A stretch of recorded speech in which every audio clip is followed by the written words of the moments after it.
All right. Tonight's discussion, and it is a discussion. I'm not doing a presentation on the signs of Christ's return. Let me get some screen share going here. And what I sent out was, let's go in there. Okay, everybody should be seeing my screen. Program we're using here is called BibleWorks. I'm assuming it's www.bibleworks.com. This is a very old version of it. The new version is like, this is version 5. I think they're in like version 2000 now or something. I think they're close to 20. Yeah, close version 20. Anyways, for those people who are listening, we are using BibleWorks. It's a very good program for study. And we thank the people at BibleWorks who developed this. And again, I believe the website is BibleWorks.com. So the scripture that I posted in the announcement, oops. You can tell I haven't used this in a while. How do we get? Tell them what the scriptures so that Yeah, I'm trying to get the Strongs out of there. Okay, that's Strongs. There we go. All right. I posted Matthew 24:3. We can read from the King James. And as he sat upon the Mount of Olives, the disciples came to him privately, saying, "Tell us, when shall these things be? And what shall be the sign of thy coming and the end of the world?" Or some versions put it, the end of this age. So basically tonight's discussion is, what should we be looking for? I mean, what is there a specific sign? And where are those signs listed? I'll continue reading just to kind of get things going here. Again, using King James, I'll use the New King James. And Jesus answered and said unto them, "Take heed that no one deceives you." Okay. You shall hear of wars and rumors of wars. You shall see that you be not troubled, for all things must come to pass, but the end is not yet. Nation will rise against nation, kingdom against kingdom. There'll be famines, pestilence, and earthquakes in diverse places. But these are just the beginning of sorrows. And they shall deliver you out to be afflicted, and they shall kill you, and you shall be hated of all the nations for my name's sake. And then shall many be offended, and they shall betray one another, and shall hate one another. Many false prophets will rise, and shall deceive many. And because iniquity shall abound, the love of many shall wax cold. Okay? And then he admonishes you to, but he that shall endure to the end, the same shall be saved. Okay? I'm going to stop right there and see what other people have thoughts on. This is your discussion. This is a discussion, so I'm priming the pump. What do you see something in world news, or does someone else want to continue reading here?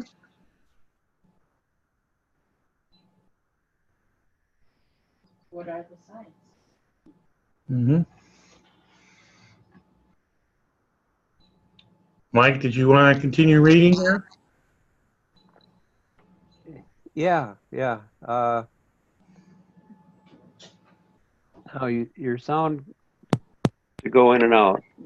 My sound keeps going in and out? I think it's just my my headset. Yeah, So- you just got louder. Yeah, okay, very good. Then it was my problem. I have the headset off. We had a message earlier. Okay, picking it up in verse 14? Or which was the last one you read? I read 13, so 14 is the next. Okay, I'll read the New King James. This gospel of the kingdom will be preached in all the world as a witness to all nations, and then the end will come. I just would like to show a parallel verse in Revelation. I just thought of it. I'll bring it up.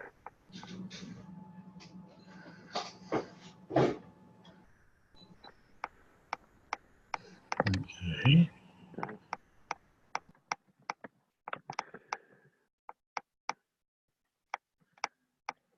Okay, yeah, I'm just running the concordance to get the exact verse. Revelation 14, verse 6.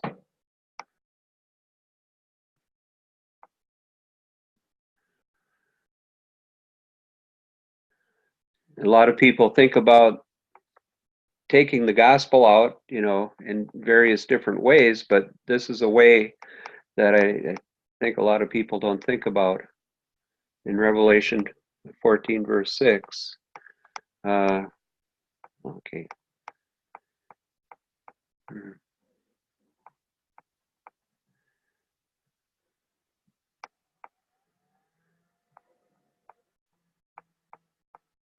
Okay. Then I saw another angel flying in the midst of heaven, having the everlasting gospel to preach to those who dwell on the earth, to every nation, tribe, tongue, and people. And if we read further, it's saying with a loud voice, "Fear God and give glory to him, for the hour of his judgment is come, and worship him that made heaven and earth and the sea and the fountains of waters." So if this pretty much is exactly what it's saying in Matthew 24, is that the announcement goes out and then the end will come. I don't know if there's any discussion. I thought I'd bring this up because everybody's talking about going out and spreading the gospel, but this is a reference here saying the gospel goes out by an angel to the whole world, and then the end will come, just like it says in Matthew 24. I'll just open it up for comments on that.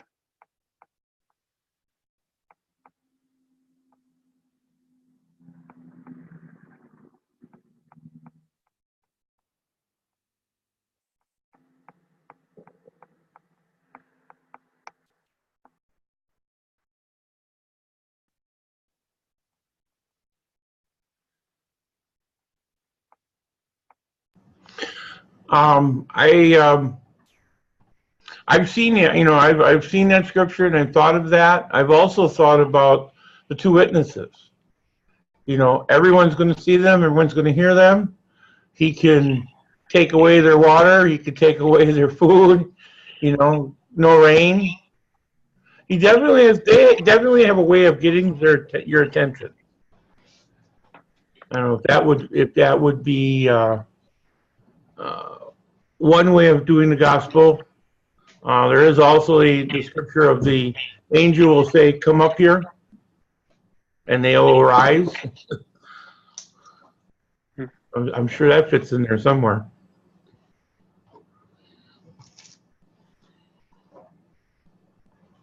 Yeah, because we were kind of always told that, well, we got to get the gospel out and then the end will come if we get the gospel out. But here's verses, in Revelation 14, verse 7, as well as what Don mentioned about the two witnesses preaching to the whole world, and no mention of any church.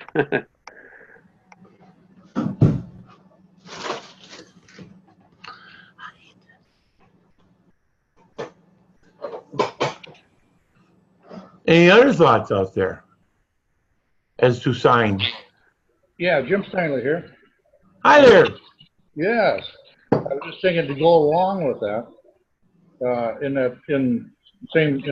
Matthew 24 yet, verse 44, he says, "Therefore be you also ready, for in such an hour as you don't think, the Son of Man comes. Who then is a faithful and wise servant, who is made ruler over his household? And here's what that faithful and wise servant does, to give them meat in due season. Blessed is that servant whom his Lord, when he comes, shall find so doing." And so we are each one of us that kind of a servant. We are a servant. And so we have to ask ourselves individually, how am I giving meat in due season to others? You know, am I actively doing something, or am I just sitting back and letting time go by and saying it's not my job? I think we need to be proactive, just like in what this conference call is actually helping to accomplish.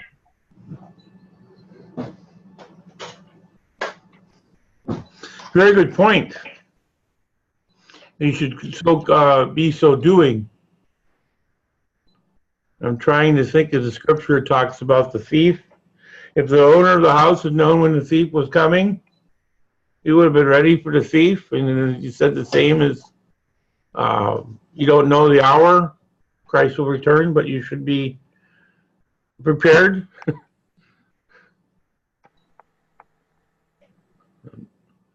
So you remember what that scripture is? Well, my wife just said 43. Yeah. 43. Yeah, Matthew 24:43. All right. I didn't mark that one down, and You started below that.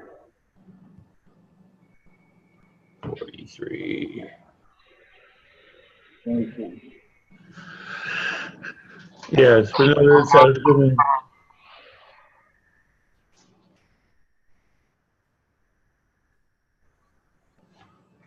So, okay. Where'd they go? The house, yeah. We're just,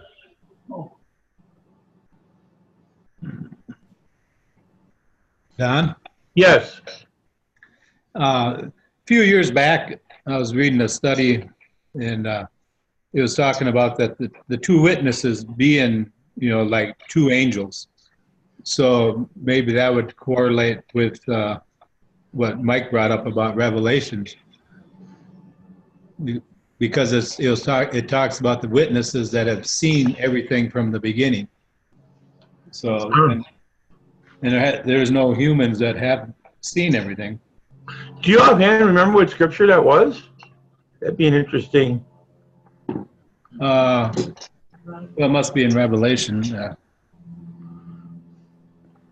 I'll look here quick.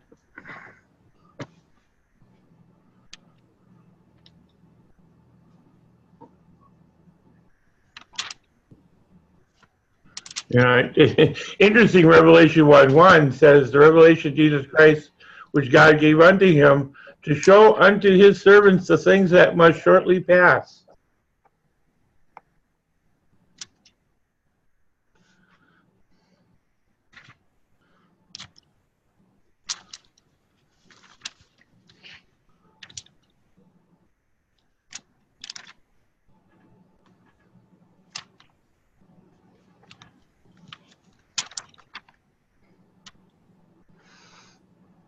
Any other comments while we're looking for the scripture?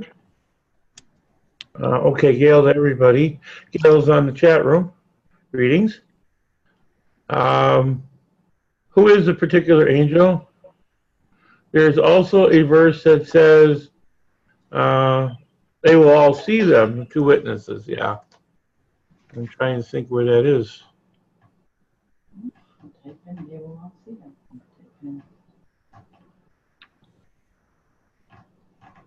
It talks about the two witnesses in Revelation chapter 10. Chapter 10. Thank you. Or 11, I'm sorry. 11. Okay. 11 verse 3 is where it starts.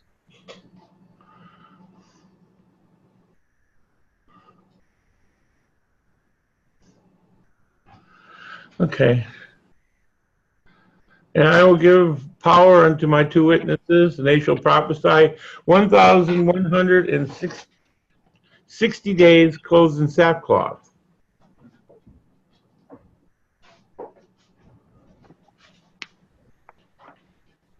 Okay, these are the two trees, candlesticks of the earth. And if any man hurts them, fire proceeds out of their mouth and devours their enemy. And if any man will hurt them, they will be killed in like manner. So, I mean, they're going to be saying things, and people will probably be trying to kill them, and won't be successful. They have to have power to stop the rain, turn water to blood, smite the earth with plagues as often as they will.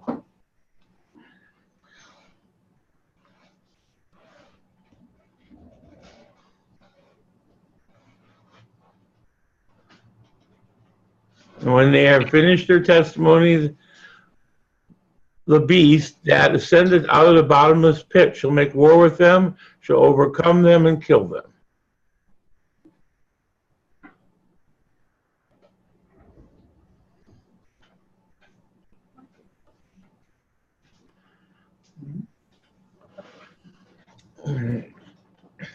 Gail's typing in the chat room. To see them, I mean, with the technology today, you just look on your cell phone and watch them. I actually don't think they're going to be using a cell phone. Satellites. Well, I think everyone is going to look up and, well, true, the media, the cell phones, every move they make, everyone will know.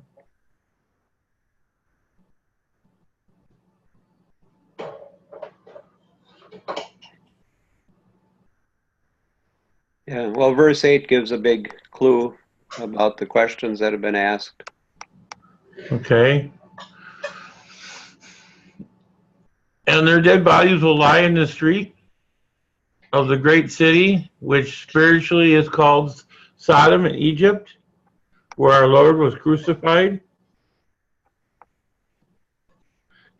Moving stuff off the screen here. Then those from the people, tribes, tongues, and nations will see their dead bodies for 3.5 days and will not allow the bodies to be put in graves.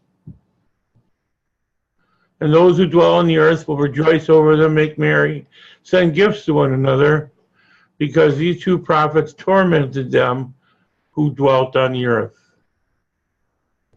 And after 3.5 days, the breath of life from God entered them. They stood on their feet, and great fear fell on those who saw them.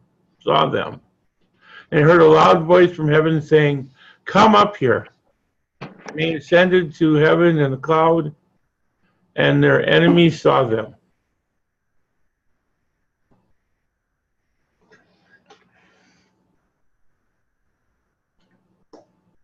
In that same hour, there was a great earthquake, and 1/10 of the city fell, and in the earthquake 7,000 people were killed, and the rest were afraid and gave glory to God in heaven, God of heaven. See, and here the second trouble is past. The third trouble comes quickly. So here we're into the woes.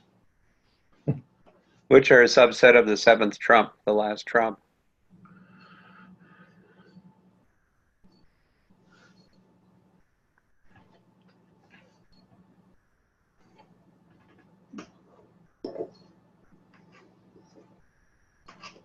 What about all that Daniel stuff? Well, I'll bring up something that's kind of a brief point, but an overview. There was a certain quiz put on the internet a week or 10 days ago, and I had to answer none of the above possibilities were right, because they had the beginning of the tribulation at the beginning of the seven trumpets as the right answer, which the great tribulation is upon the nation of Israel for all of their abominations when the armies surround Jerusalem in Matthew 24, and then you take, then it's 3.5 years to this point where we are here, where the two witnesses are resurrected at the last trump. And so you basically have 2.5 years of tribulation upon Israel, and the rest of the world is, becoming what we would call the beast. The beast, it does not exist before the destruction of Israel, or the great tribulation upon Israel. So the first 2.5 years are the great tribulation for the nation of Israel and all of the Israelites, all the scattered tribes. And the last year, which comprises the 7 trumpets, is a period of 1 year. And then as we get into that 3.5 days, just before the resurrection of the saints and the rapture of those who are alive and remain, that are brought up after the resurrection, that's right here where it says the second woe. There's 3 woes as part of the 7th trumpet, and then after the third woe is kind of divided into 7 bowls of wrath, so there's a subset of a subset. But a lot of people mix up the whole scale, and I'll just open it up to anybody that disagrees with what I said or wants to get into depth of where I got that, but I was a little surprised. It was a fellow church member that put up that messed up quiz. I thought we all knew that.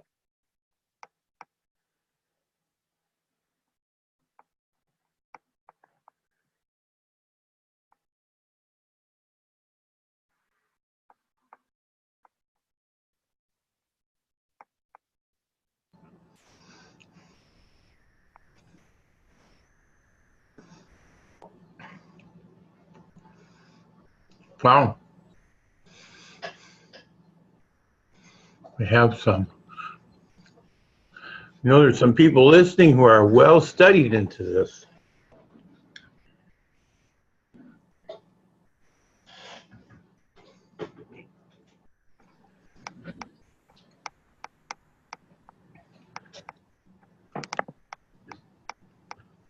We'll get back to Matthew 24.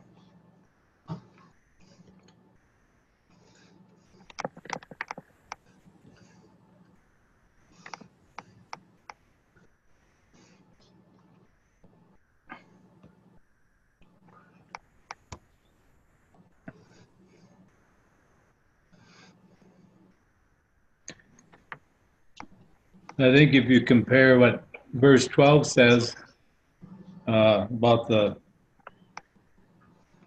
because iniquity or lawlessness shall abound and the love of many shall wax cold, I think you can see a lot of that nowadays. Mm-hmm.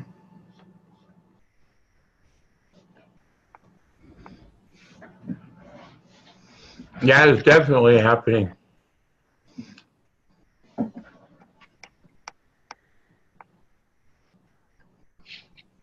Me.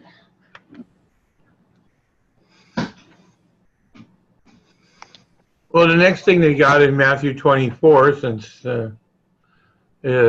15, is when therefore, when you see the abomination of desolation spoken of by Daniel the prophet standing in the holy place. Whoever reads, let him understand. Then let those who are in Judea flee into the mountains. And let them which is on the housetop not come down to take anything out of the house. Neither let him which is in the field return back to take his clothes. But woe unto those who are pregnant and who are nursing babies in those days. And pray that your flight may not be in winter or on the Sabbath. For them, the great tribulation, such as not been since the beginning of the world until this time, no, nor ever shall be.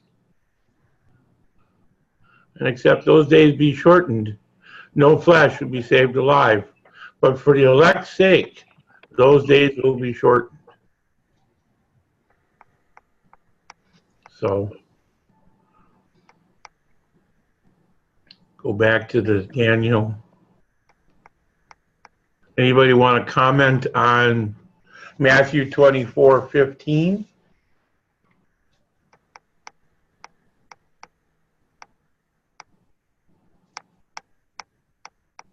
What verse? Go ahead. Jim here again. Mhm. Just, you know, you remember, do you know who James Malm is? I would assume maybe you do, some of you anyway. And he's a guy up in Canada anyway, and I don't go with everything that he says, but he is certainly speaks out, especially against the congregation or the big assemblies. But at any rate, he says that his belief is that when you see the Pope standing in Jerusalem and makes it his capital, that you then have 75 days before everything hits. And I thought, well, that certainly is a possibility, but I don't know if that's the answer or not, but it certainly is in the running, I'll say. I'd like to bring up a point on the idea of the Pope. The Pope, actually, there is a Pope in Jerusalem. And a lot of people don't know that Jerusalem has a Pope who is an equal authority to the Pope in Rome.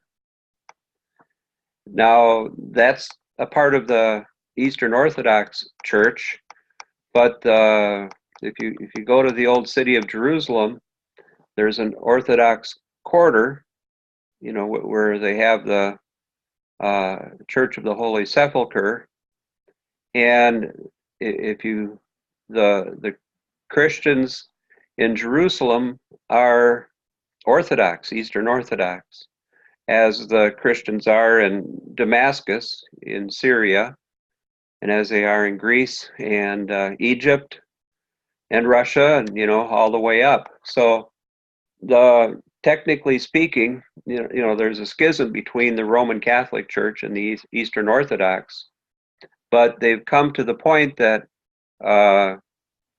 that they have established their respect for each other's bishops, and they have communion with each other. So the Pope in Rome, it would be a huge thing if the Pope in Rome would try to take over all of the Orthodox churches.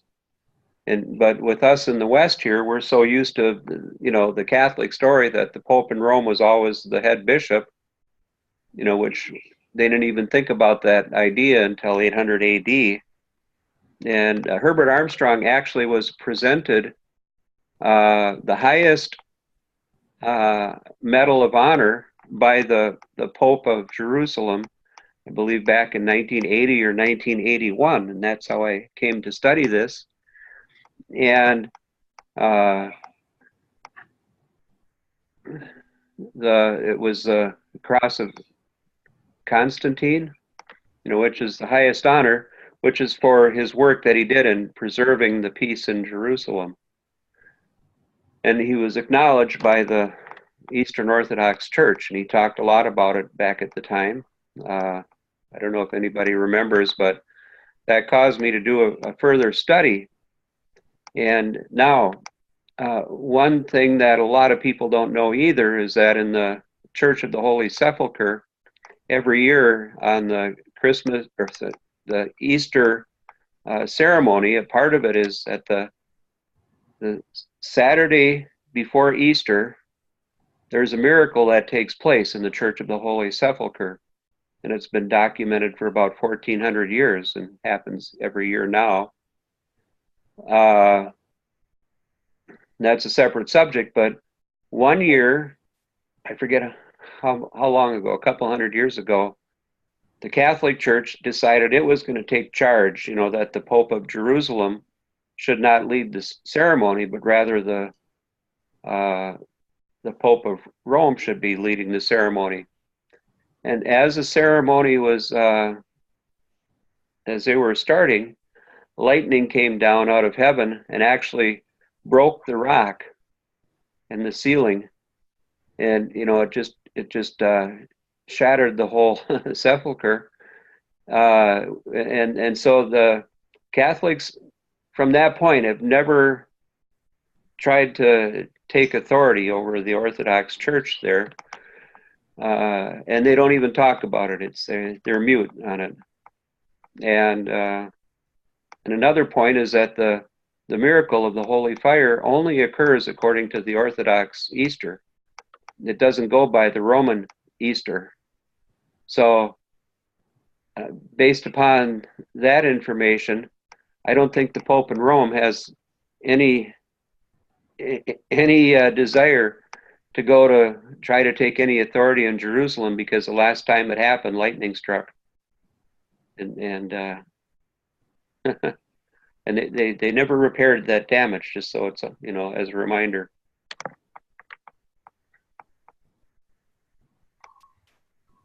Yeah, Jim here again.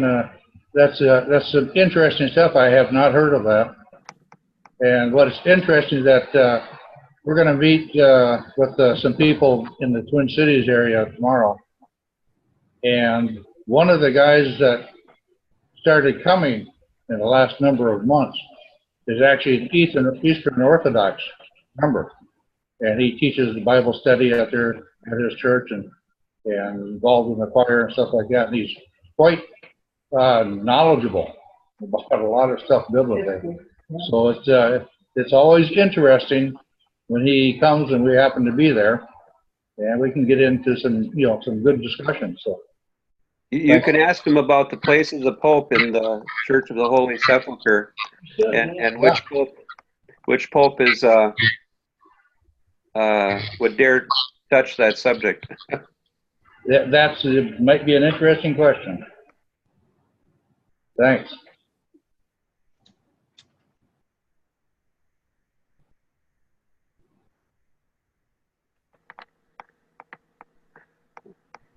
Another scripture I'd like to bring up, which is a corollary, is in Ezekiel chapter 5, where it says the same thing as Matthew 24 about the great tribulation, such as not since the beginning of the world to this time or ever shall be.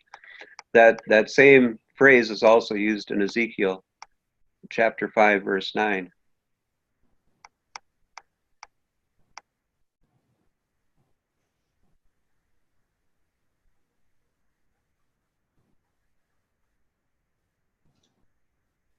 You could scroll up to get the whole thing, but I just wanted to point out that it says the exact same thing, that it's a one-time event brought upon Jerusalem. Yeah, speaking of the Great Tribulation, I read somebody's article, and they were pointing out that there's only one time in Scripture that it actually specifies the Great Tribulation. No, there's actually about 4 times. Actually, and from what I understand, you look up the words in those things, you won't find the word great.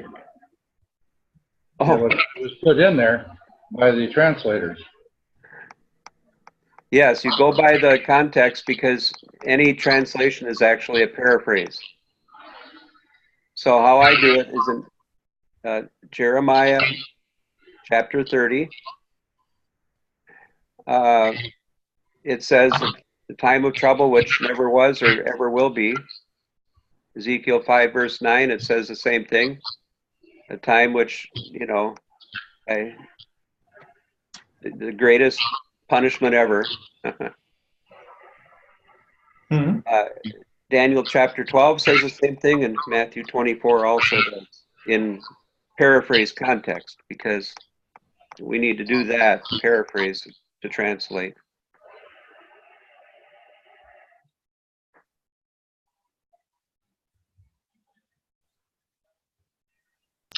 Gail has put in the chat room, a holy place, this is referring to the abomination that makes desolate. A holy place can be the new temple being built by the Sanhedrin, or a mosque that is being built in a holy place. It's just kind of like throwing out a question. Could that be the holy place?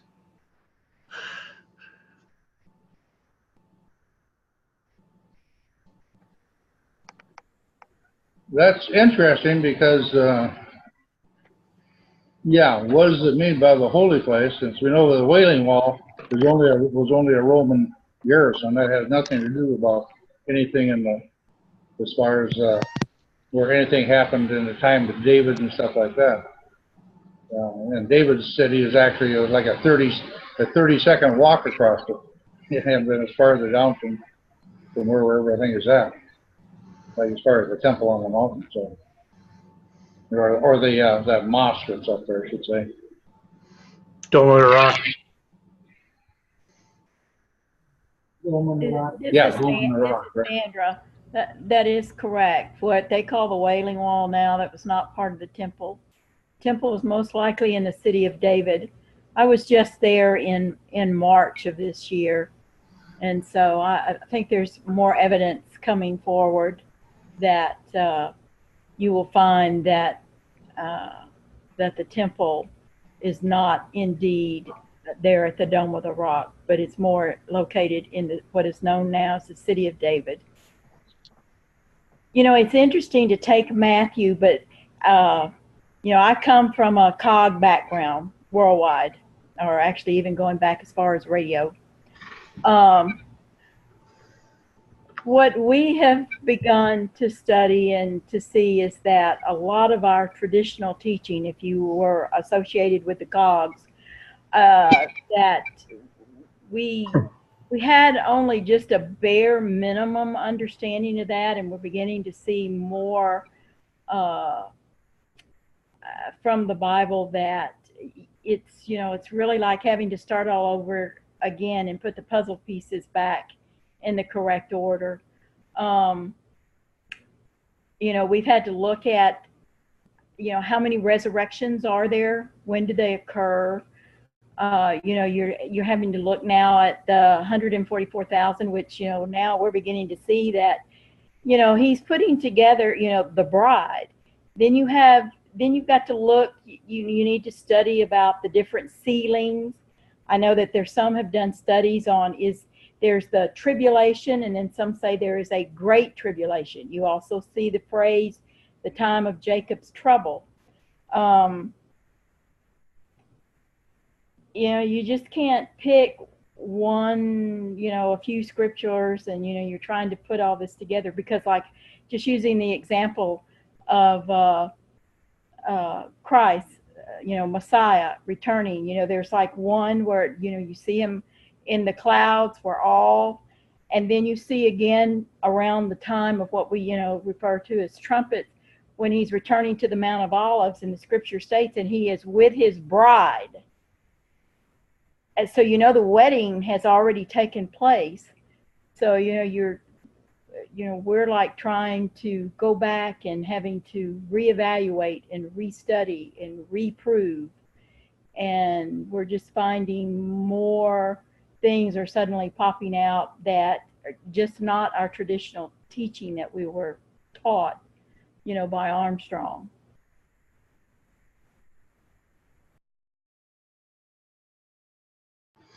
That is so true, and that's kind of what made me think, you know, what are the signs? What are we looking for?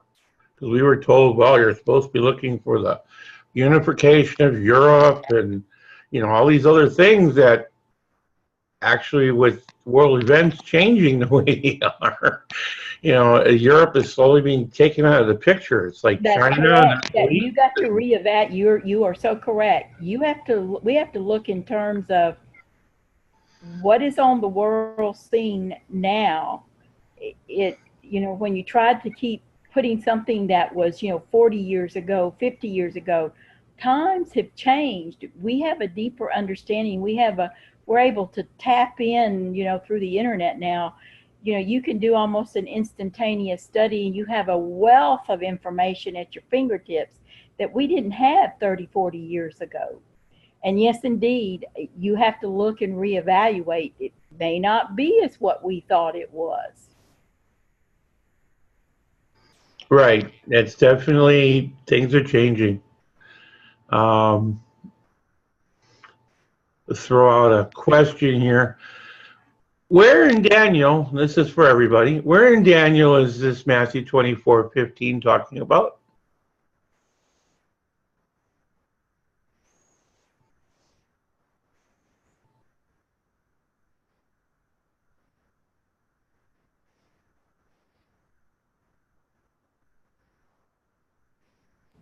Are you asking about where it talks about the abomination of desolation? Right. It says, word given by Daniel the prophet. Yeah, I don't have it in front of me, but look around Daniel, somewhere between Daniel 11, chapter 11, and Daniel chapter 14. I think it's somewhere right in there.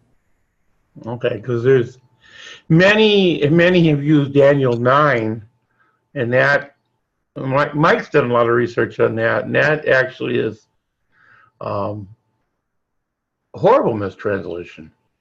But yeah, 11 or 14 is actually what they're talking about. I think there's a couple of books I read by Lutherans and some of the mainstream groups that use Daniel 9, and it's like, no, don't think so.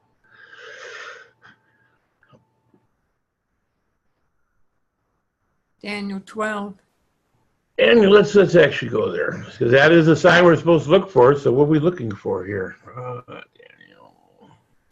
Daniel 11:31. 11:31.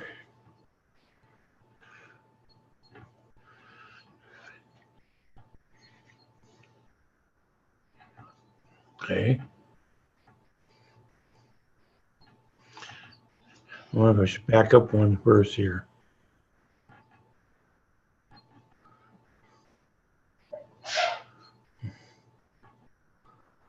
Okay. For the ships from Cyprus will come against him. Therefore, he shall be grieved and return his rage against the holy covenant and do damage. So he shall return and show regard for those who forsake the holy covenant. Here. And arms shall, and forces shall be mustered by him, and they shall defy the sanctuary fortress. They shall take away the daily sacrifices and place there the abomination of desolation. And they shall do wickedly against the covenant, and they shall corrupt with flattery. But the people who know their God shall be strong and carry out great exploits.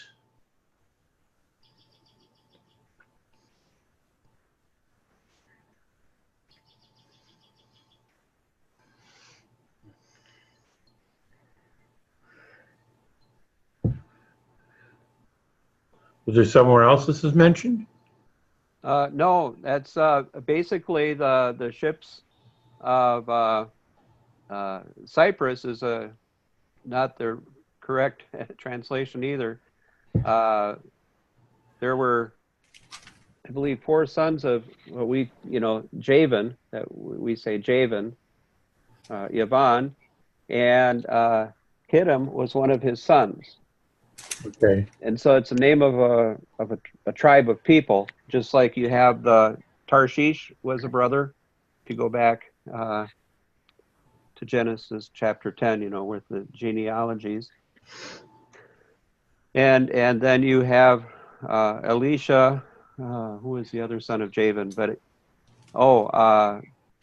Dodanim. And So those four sons of Javan basically spread around Europe, and Kittim would actually be the ones who inhabited Italy.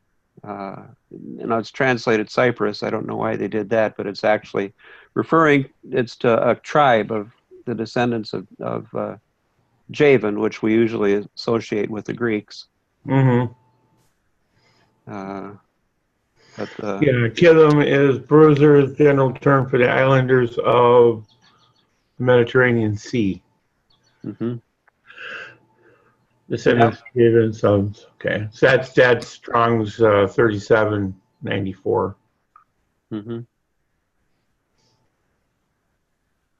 Yeah, and Tarshish would be more like Britain, and they had tin mining up there. They were mining tin and shipping it back down to Tyre and selling it to the Assyrians. They had in the Bronze Age, it was a big business then.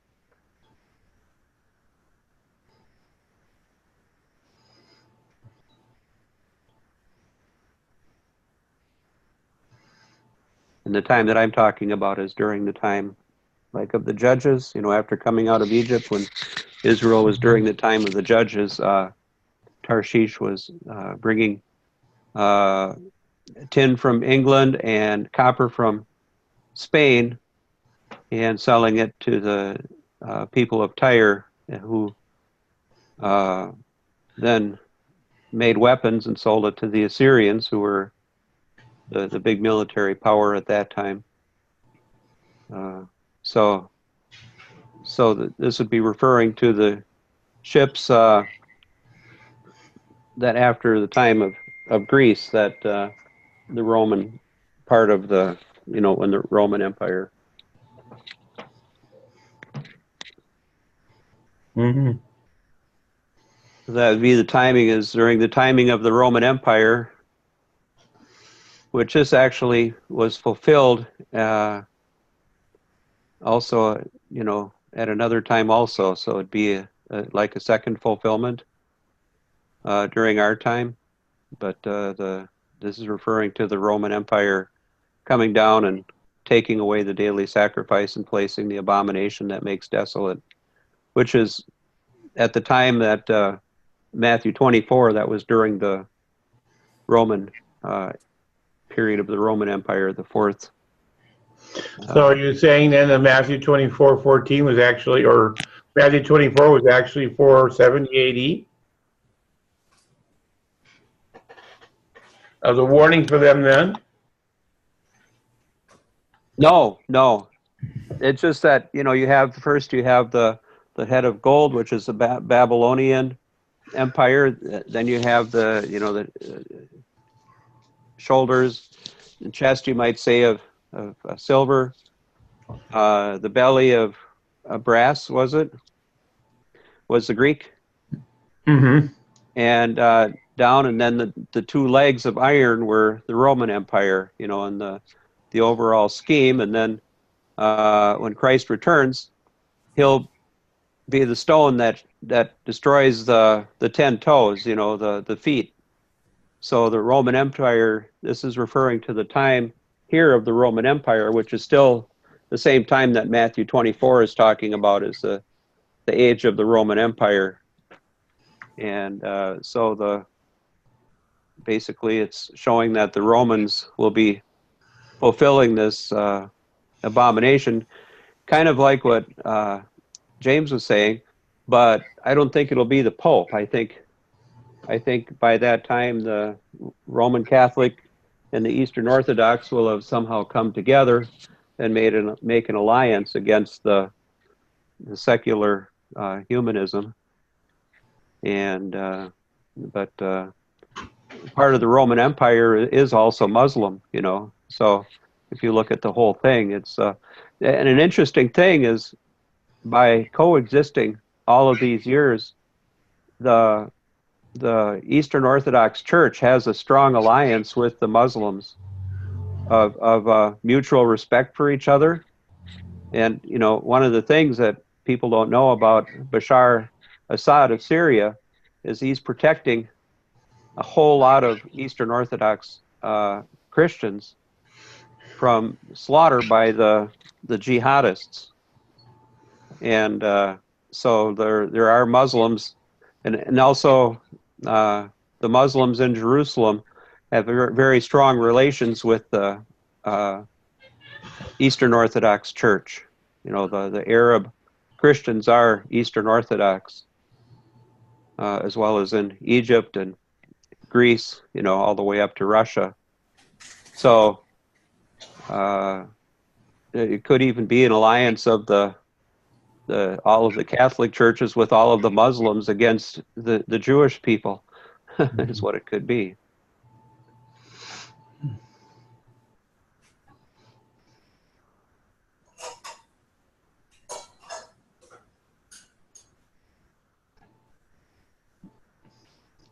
Now, the Pope has been, certainly the Catholic, the Roman Pope has certainly been making overtures towards the Muslims pretty strong.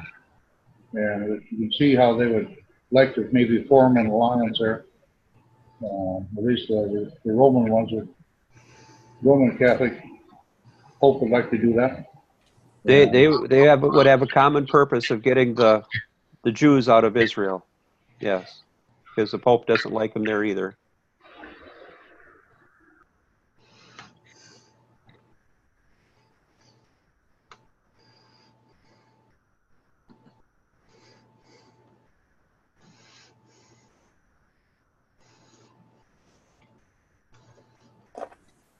But Don and I have talked a lot about this, because a lot of people look at Daniel 9:26 and 27 is referring to the end time, and basically in our study we've concluded that it only is talking about from the time of the Second Temple up to its destruction is the whole.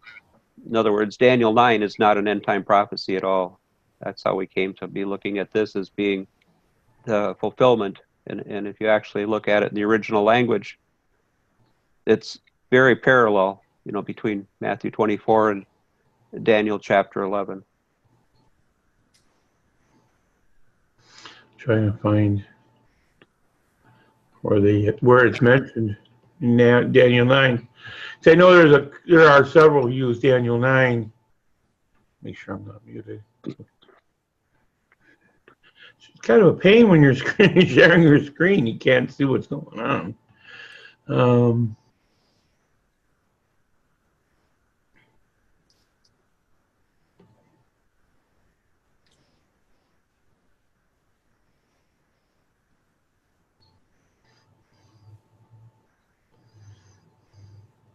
Yeah, just the subject of Daniel 9 would take a whole Bible study just to go through every detail to show that it doesn't refer to the end time at all.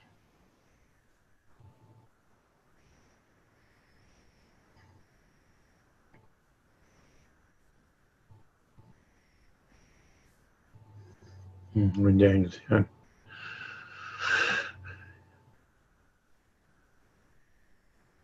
So is there another sign we should be looking for? Oh, someone has a mic open.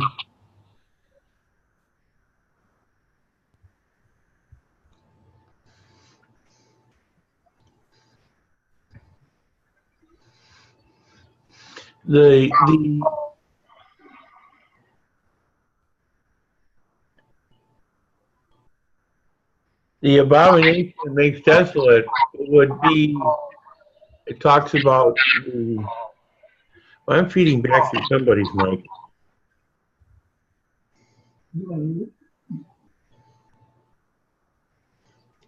Yeah, if you're not speaking, please mute.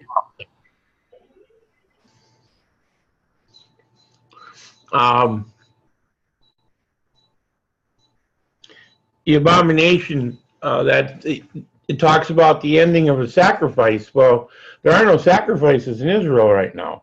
So could one of the signs that we look for is the return to the sacrifices?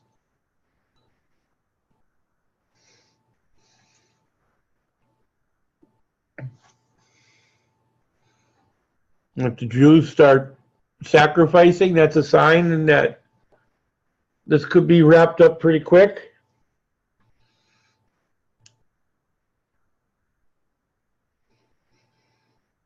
Any thoughts on that?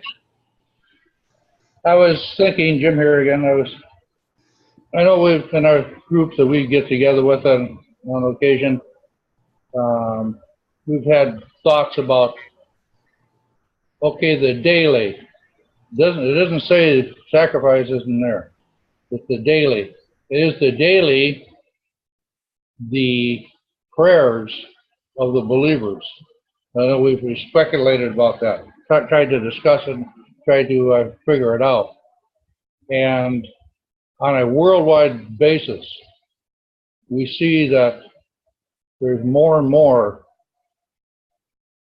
pressure being put by the powers that be to silence believers, whether, you know, you're talking about anybody in Christianity and all that would include, and how there's lawsuits going on, there's pressures being put on, there's threats being put on to stop anything that has to do with the Christianity or the belief in the application of the way of life that our scriptures give it to us. And we see that coming more and more in the world. And in a lot of places, where is it, something up in Canada now, is that, you know, you go to jail, you know, for just something that you would think would be absolutely nothing. And England is going Muslim, and all kinds of, and Europe, you know, they have all kinds of restrictions and laws now, or rules that make it restrictive for believers to try and do what they can to be believers and to actually proclaim their belief. And so the question is, does the daily have to do with a specific thing, or is it talking about the whole weight of demonic carnality coming down upon believers and causing them to actually be quiet? That's just something we've discussed in the past and tried to think about.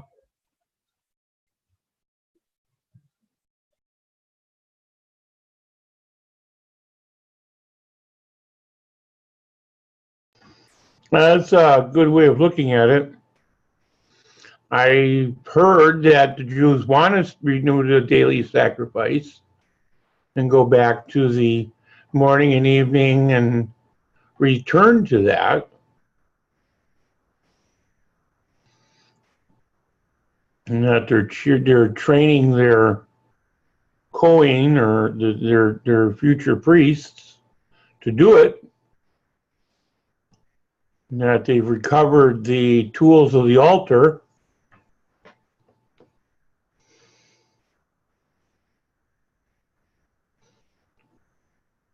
That was Daniel 11, I'm sorry.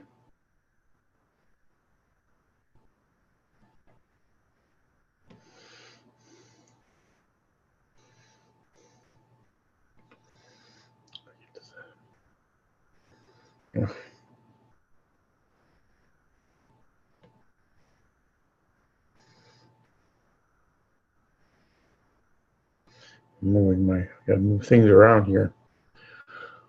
We should use two screens. My wife says Daniel 12:11. Daniel 12:11.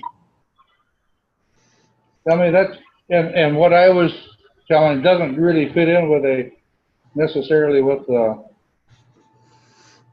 time frame that starts going on about the number of days. So, you know, what I was discussing was just trying to figure some things out. Probably maybe all wrong, but just something that we were thinking about. No, it's a good thing. I mean, it talks about the sweet incense of the prayers of the saints. You know, that is like a burnt offering. You know, the daily prayers. And if the person's not praying, well, then the sacrifice is not being done. I think this is talking, though, more specifically about an actual.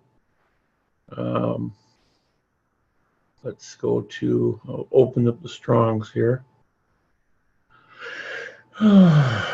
Okay, the daily. Textual, continuous. Turn process, setup type, removal.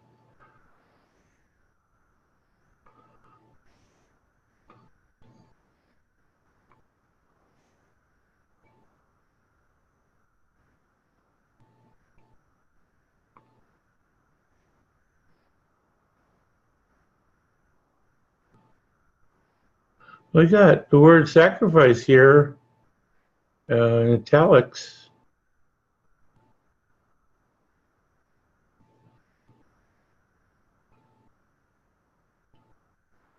So what was taken away? From the time that the daily,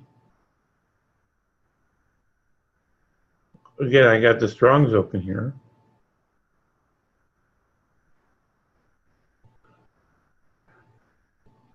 Is taken away, turn aside, depart, dispose of. All right, let's check out the Hebrew. Because I'm noticing it's sacrifice is not there. Continual. Turn aside.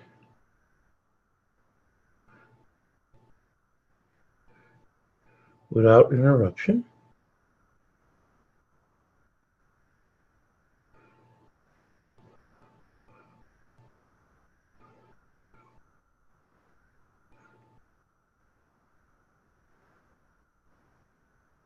Okay, well.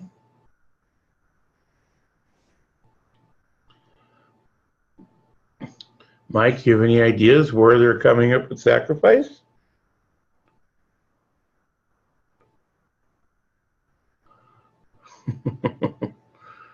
I don't see it.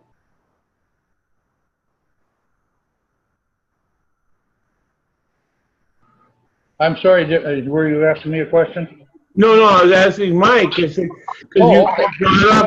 we brought up, here, I'm opening up Daniel to the Strongs, and you can see right here, sacrifice isn't there. So where are the translators? Because obviously all the different translations have the continual burnt offering shall be taken away, the daily sacrifice, the regular burnt offering, and I'm just wondering where that is in the Hebrew. I don't see it. The word is tamid, which means continual. So whatever, it has to be continual what? So they're assuming it's a sacrifice. But it just says that the what's happening continually will stop. Okay. If you just look at the word itself without, so I think they're making the assumption because there'd be a study of itself to go back and look at the words used for all the different sacrifices. That might be right. To do. Well, like I said, I'm seeing, I never saw this before. And in this here, like I said, the word isn't. Yeah, it's if you look in the bottom line in the Hebrew, it's ha tamid. The third word from the left to the right. That's the word there. The tamid, the continual. Okay. But that's just refers to in other words, the everyday life. You could say also everyday life. It would be maybe another way. It does not specifically say sacrifice. Okay.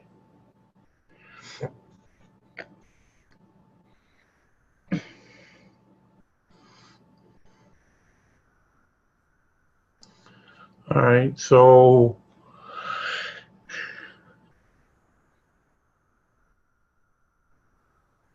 but that is a word that's used talking about the sacrifices, the daily.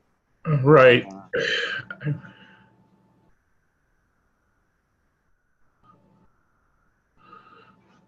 So we can see that there'll be something established in Israel in Jerusalem specifically, Mhm. that will be interrupted and stopped.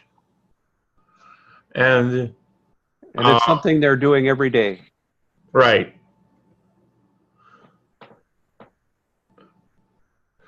That begins the countdown of the 1,290 days. Yeah.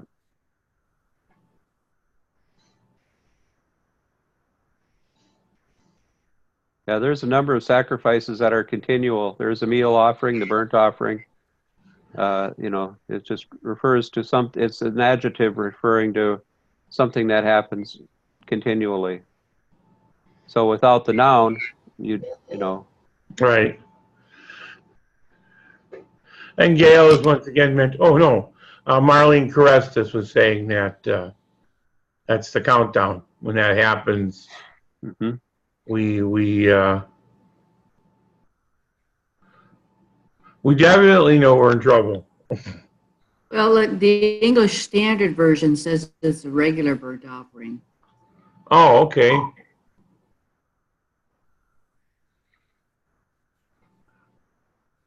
Let me add that to our list. There we go. I love this program. You want a version? Bing, there it is. Okay, regular burnt offering is taken away.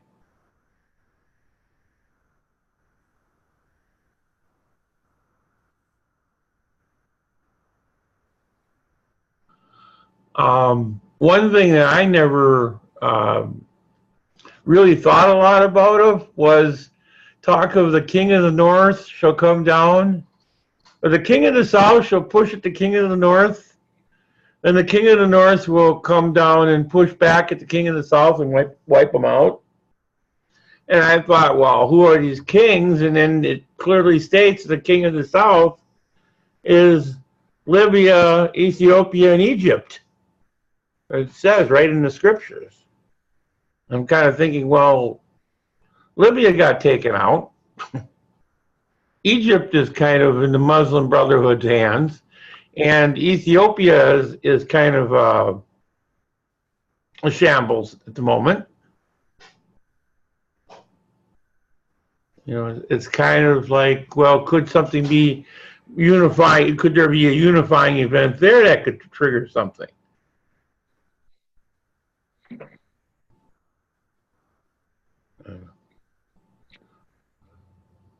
My brain's not working. I'm trying to think where that is.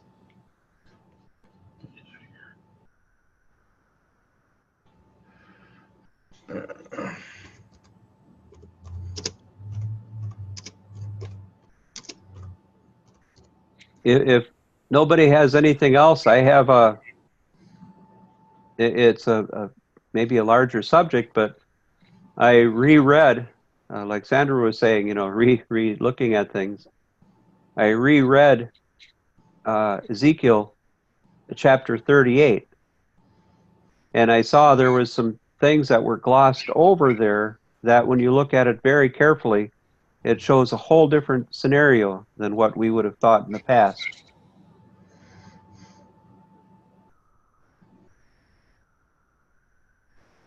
Anybody interested? I should ask permission, I guess, before I... It's along the same subject, so it's not off subject. Yeah, that's been a chapter that I know we've gone over and thought about it a lot, and it's like, I thought, well, okay, 38 has to be after the 1,000 years have gone by already. I'll show you why that's the wrong thing. Well, I was gonna, and that may well be, and I know I've heard other things that, you know, no, this is involved. And What scripture are we at again here? Pardon? Ezekiel 30. Yeah, Ezekiel 38. And one of the reasons why at least at that time, that I thought this applied after, it was verse 11. And you shall say, I will go up to the land of unwalled villages. I will go to them that are at rest, that dwell safely. All of them without walls. No bars, no gates. You That, to me, you is like, put your hand, you put your finger right on the button I wanted to push. yeah, okay, go ahead and talk about it. I'll put it right on mute. Okay, see, someone there wasn't reading it carefully because they assumed that Israel is being spoken of as a land of unwalled villages. That was like, a quick reading and missing the details. And because it, in the verses leading up, it's talking about Israel, of course, that they're brought back from all the nations and everything. And, Gog and Magog. But there's a point where, okay, it's talking about, if we look at it real carefully, I'll just go back a few verses. It's talking about the Gog, who is the chief prince. In other words, Gog is not a nation. Okay, where is he now? Verse 3? 38 or 30? 38, verse 3. 38 verse 3, okay. Yeah, but I'll just take you through it word by word and see if something pops out to everybody. You want Strong's available for this or no? No. Okay. But it says, thus says the Lord God, behold, I am against you, thee, O Gog, which is more or less, that's a term for an emperor, who is the chief prince of Meshech and Tubal. And, okay, next verse, verse 4. And I will turn you back and put hooks into your jaws. I will bring you forth, all your army, horses and horsemen, and all of them clothed with all sorts of armor, even a great company with bucklers and shields. So in this verse, it's saying that Gog is not willing to do this, but God himself puts hooks into his jaws and draws him into something he doesn't want to do. Okay? Verse 5. Persia and Cush and Put with them, all with a shield and helmet. So Persia, Ethiopia, and Libya, all of them with shield and helmet. So if we go to whoever is, the king that this is talking about, the person who's like an emperor or is an emperor, over many, influencing or actually ruling over many nations, he's also allied with Iran, Ethiopia, and Libya, which Ethiopia, back at that time included Sudan and Somaliland. And, okay, so you have this king from up in the Magog, Togarma, all those northern descendants, Gomer with all of his bands, the house of Togarma of the north quarters. So you have this emperor from the north quarters and with many people with him, verse 6. And verse 7, be prepared, prepare yourself, you and all your company that are assembled unto you, and be a guard unto them. So you have this northern Asian nations allied with Iran and Somaliland, Libya, and Ethiopia. And after verse 8, after many days you will be visited. In the latter years you will come into a land that is brought back from the sword and is gathered out of many people and against the mountains of Israel. So this is verse 8 is where people think that the unwalled villages is talking about Israel because it's mentioned here, but they're skipping over two very important verses. Okay, so this Gog leading the Magog, Togarma, and Iran and Libya and Ethiopia will ascend and come like a storm and be a cloud to cover the land, you and all your bands and many people with you.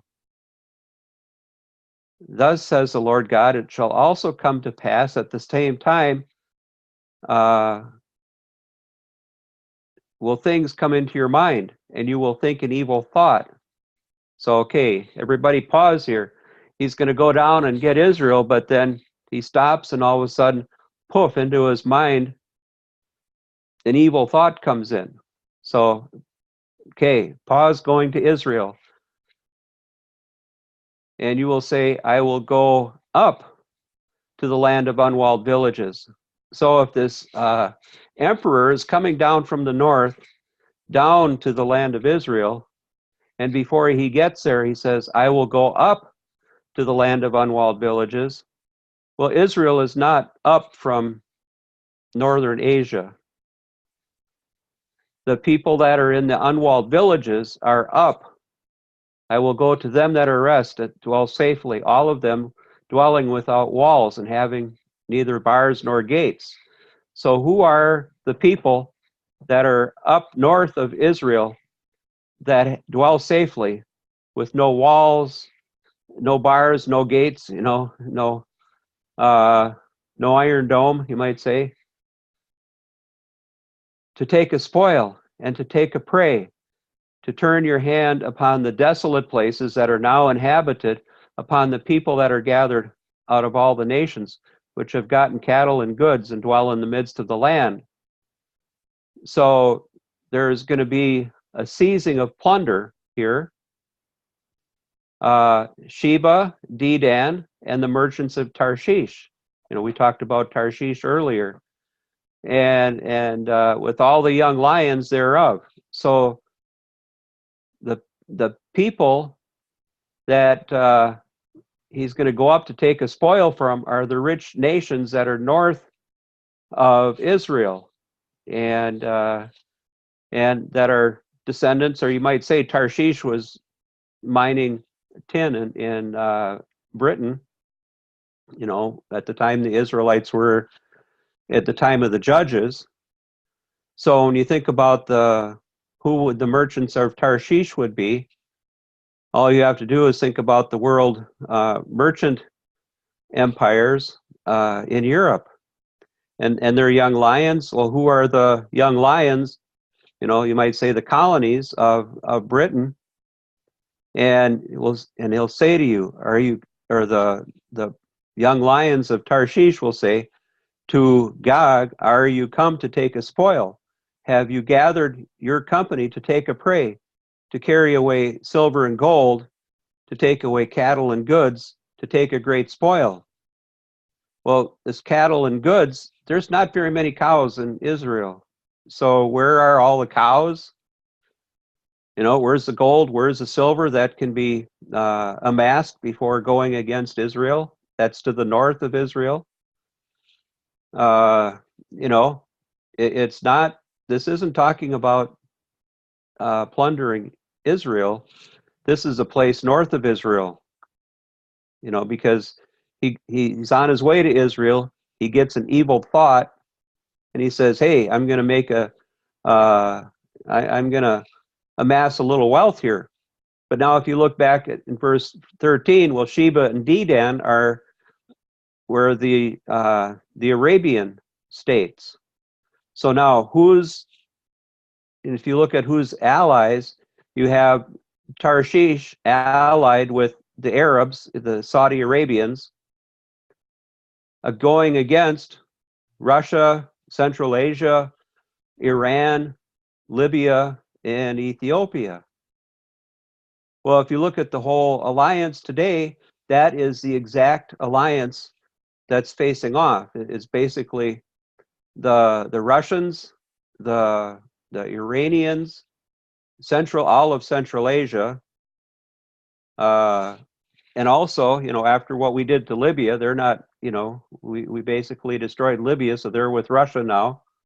Somaliland, Sudan, we just destroyed totally those nations, so they're not with us. So if you look at, you might say, the West and the Arabians versus Russia, Central Asia, Iran, and the countries that we desolated in Africa.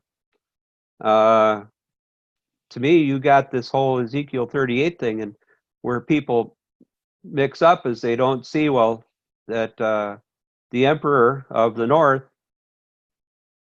doesn't get to Israel, he has a evil thought along the way, and he goes back up and conquers Tarshish,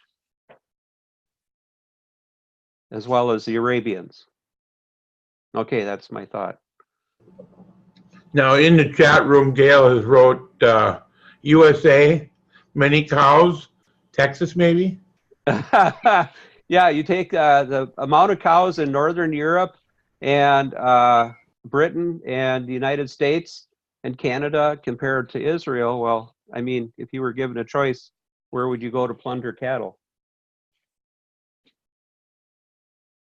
I mean, Israel does have a couple cows. They have a few dairies.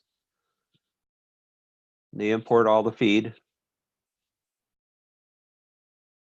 so they can have a little fresh milk, you might say. But yeah, this is definitely whoever Gog is, which I have my thoughts about that. But whoever Gog is, before he gets to Israel, he has an evil thought and he goes back north to plunder northern nations and the Saudis before continuing down to Israel.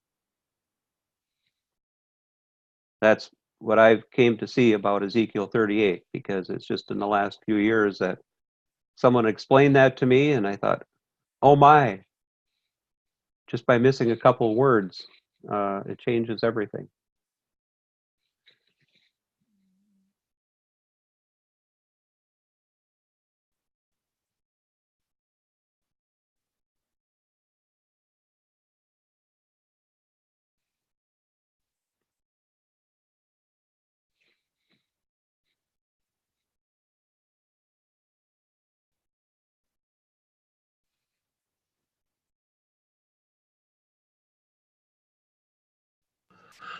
Yeah, it's a scary thought. That looks like right now, doesn't it? Yeah. Oh, I mean, after what we did to Libya, that's one of the greatest war crimes in all history. I mean, they're not with us. Same with Iraq. We occupied them and destroyed them. They're with Iran. Now, a lot of people don't know it, but Iraq is allied with Iran.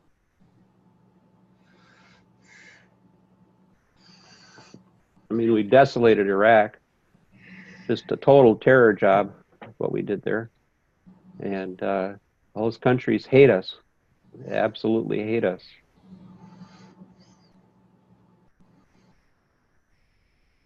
And then another point. Go ahead. Go ahead. Well, I was just going to mention that I know I've come to think lately that it may be talking about the time ahead yet, and then also it'll happen again at the end of the millennium. At Ezekiel chapter 39, yes, exactly. And Revelation 20. And Revelation 20 and Ezekiel 39 match, yes. So I thought, yeah, so that certainly is possible. That could happen 2 times. Well, Ezekiel 38 and 39 are 2 separate prophecies.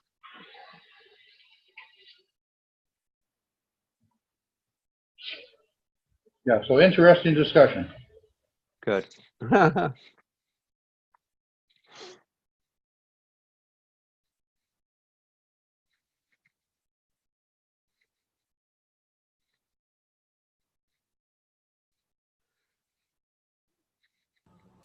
And if nobody brings up any other points, I'll take you to where I think the crux of the whole thing is to watch for.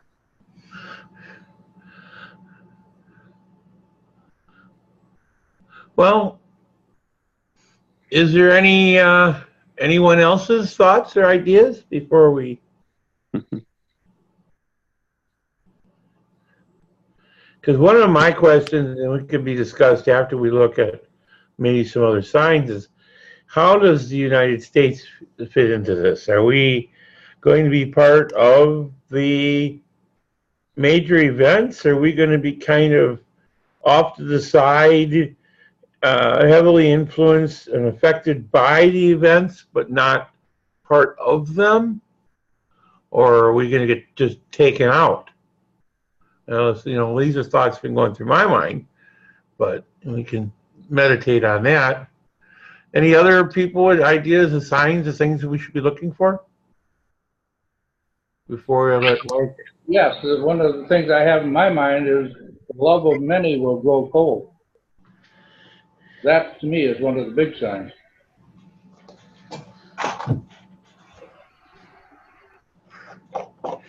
Yeah, it's definitely happening.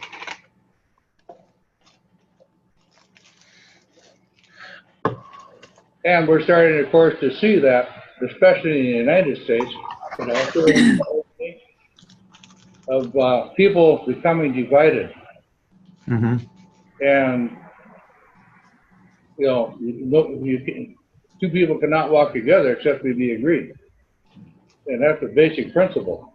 And we are being broken down into this segment and that segment and another segment, but nothing that is a cohesive whole.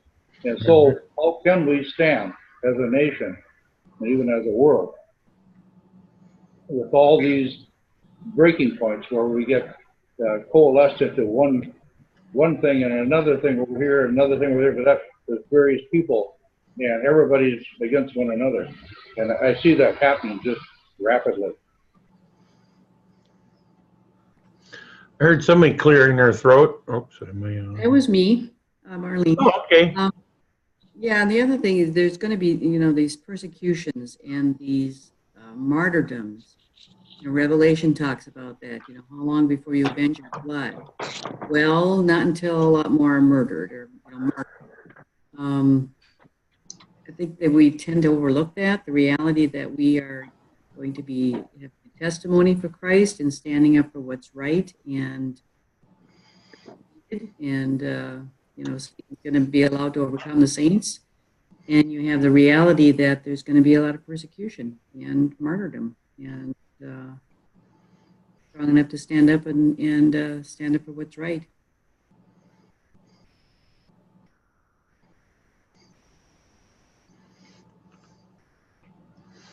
Very good. That's true. I was telling someone, all the years of worldwide and whatnot, it was like you talked about the future, and it's kind of like, well, this is supposed to happen after I'm long gone.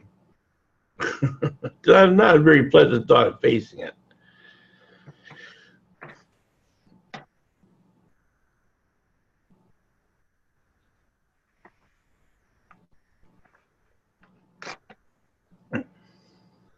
So there was a mention of the persecution of religion and trying to stifle. There's the martyrdom. There's, who's aligning with who? That's a sign. Any others before Mike gives his overview?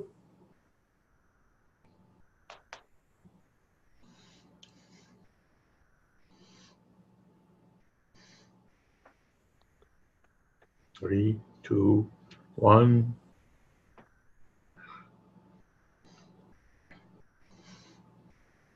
All right. Let Mike continue. Okay.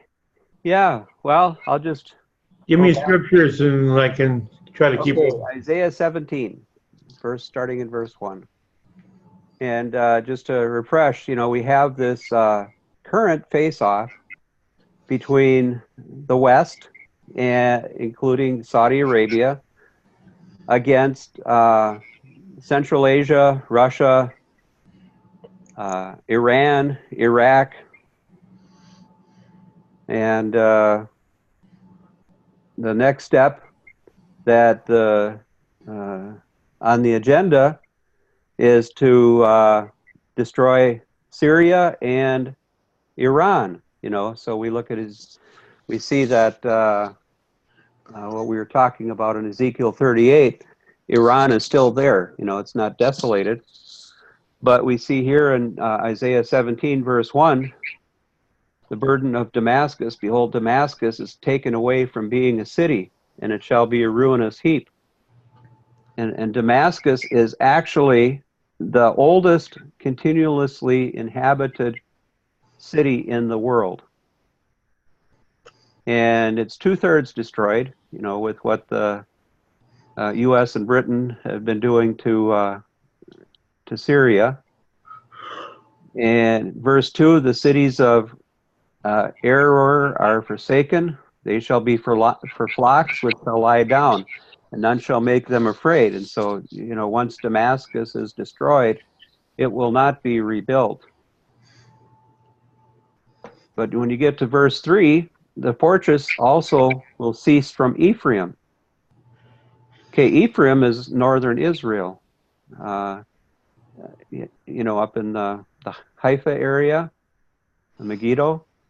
And, the kingdom of Damascus and the remnant of Syria, they shall be as the glory of the children of Israel. So, in other words, something happens to Eretz Yisrael, the land of Israel, here in verse 3, after Syria is totally destroyed. And in that day it shall come to pass that the glory of Jacob will be made thin, and the fatness of his flesh shall wax lean. So this is predicting famine in the land of Israel. And it shall be as when the harvestman gathers the corn and reaps the ears with his arm, and it shall be as he that gathers the ears in the valley of Rephaim, which is kind of like a very low fertility area south of Jerusalem. Verse 5. Verse 6. Yet gleaning grapes shall be left in it, and the shaking of an olive tree, 2 or 3 berries in the up top of the uppermost bough, 4 or 5 in the outmost fruitful branches therein, says the Lord God of Israel. So this is talking about famine in the land of Israel. And at that day shall a man look to his Maker, and his eyes shall have respect to the Holy One of Israel. So this is a time of the return of Christ, identified in verse 7. And he shall not look to the altars, the work of his hands, neither will he respect which his fingers have made, either the groves or the images. And in that day his strong cities shall be a forsaken bough, and the uppermost branch which they left because of the children of Israel, and there shall be desolation. So we see Isaiah chapter 17 as a reference chapter for the Great Tribulation coming upon Israel. Why? Verse 10, because you have forgotten the God of your salvation and have not been mindful of the rock of your strength, therefore you will plant pleasant plants and set it with strange, the NIV says imported vines, which northern Israel is full of French vineyards, like the Bordeaux grapes and all that. The Cabernet Sauvignon, that's where they plant them, is in Ephraim, where the area which was Ephraim. Okay, and in that day you will make your plants to grow. In the morning you will make your seed to flourish, but the harvest shall be a heap in that day of grief and desperate sorrow. So, Isaiah chapter 17 talks about Damascus and the destruction of Damascus, but the larger subject is immediately after the destruction of Damascus comes the tribulation upon Israel, a great famine, like it says in Ezekiel 4 and 5. Woe, verse 12, woe to the multitude of people which make the noise like the noise of seas and the rushing of nations, that make a rushing like the rushing of mighty waters. And here it kind of gets off that, talking about the nations coming in and the time of trouble as you go through. I just wanted to, then it comes to chapter 18, but I wanted just to show that, to me, the trigger point is Syria, that as soon as we destroy Damascus, which is what our president said he wants to do, and bombs Iran, the Marines, you might say. As soon as that's done, that's the Great Tribulation. That's what I wanted to bring out, is to me that the whole trigger point before the tribulation starts is the destruction of Damascus, and I believe that's a trigger point that causes Gog, to be pulled into a conflict that he does not want to be pulled into. But Russia has already said that's you destroy Damascus, and that's World War III. It gets nuclear at that point. And so that's when I think is on, before they come down and fight in the Middle East, that whole Northern Alliance is going to look over to another northern country that has lots of cattle, lots of gold and silver, and they're going to say, we better not go to Israel until we take out the United States and England and whoever else is with them, because, you don't touch Israel without the United States getting involved. So I kind of think that whoever Gog is, if it's Putin or whoever it is going to first destroy the allies of Israel before going down to take Israel. That's my opinion, based upon Isaiah chapter 17. So if Israel wipes out Damascus, or the United States does, that's the trigger. And I will remain quiet for a while.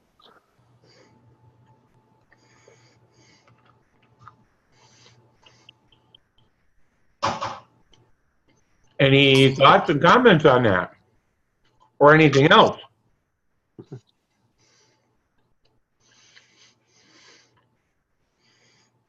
I was just saying that sounds like a logical way for something like that to happen. The people that support Israel definitely would have to be taken out, and it may be a lot easier than what we might think if we are in a financial crunch, financial calamity. And certainly there's a lot of people talking about that. Yeah, we're doing good now, but wait for the financial crunch to happen. It's got to happen. Mm-hmm. Yeah, that could change a lot of things. Doesn't it open up a whole new venue if you just read Ezekiel 38 very carefully and put it together with the other scriptures about Ethiopia and Libya and the Saudis? To me, I'm just looking at this lately and saying, don't touch Syria. Don't touch Syria. Pray, don't touch Syria. Leave them alone. Don't destroy Damascus. And here we go, bombing Damascus. Ah! Yeah, there's lots of people, let's put it this way, think that Assad is really a bad leader, but yet he protected his people from getting GMO food coming in. So he cares enough about it in that regard. I don't think he's quite that bad a leader. No, the whole, and I can prove this to anybody that wants to go into it, the whole war in Syria was all the CIA black ops. Totally illegal. 80% of the Syrian people love Assad. He protects Christians, and basically the United States and England brought in mercenaries that they trained to conduct war against Assad. Assad has done nothing wrong. All of the gas attacks were financed by the CIA.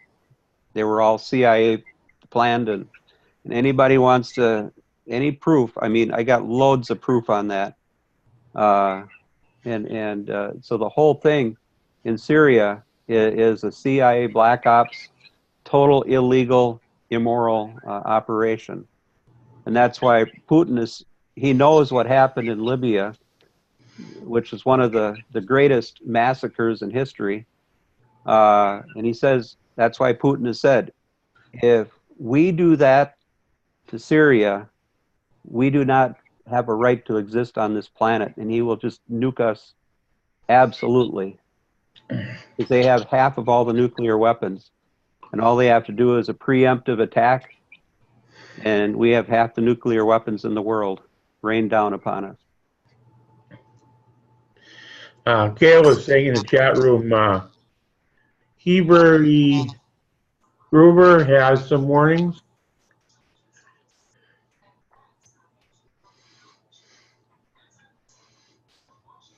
Well, there's so many reports that just an EMP pulse could wipe out our electric system. Totally leave it disabled. Try to live without electricity. Yeah. Yeah. We've had the scenarios put out, and basically, if we are attacked, 90% of the people die within 1 year because of the loss of infrastructure. That's a government study. Yeah, they said it would take only $5 billion to harden the electrical grid, and the people that are trying to push for that, the people in government just laughed in their faces. They said, No, it's all planned. I mean, it's the destruction of our nation is all planned, but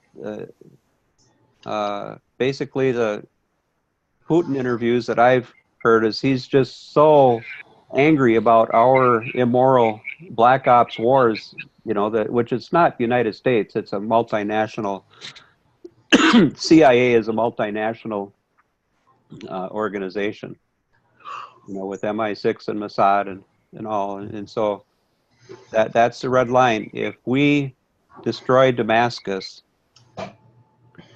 that will tip the rest of the world to the point that they will want to totally destroy us because they know they're next. If they let us do that, if they, and you notice with the whole Iran thing, with the nuclear treaty, that we're the only nation backing out. The rest of the nations are with Iran. They know this. They know the score.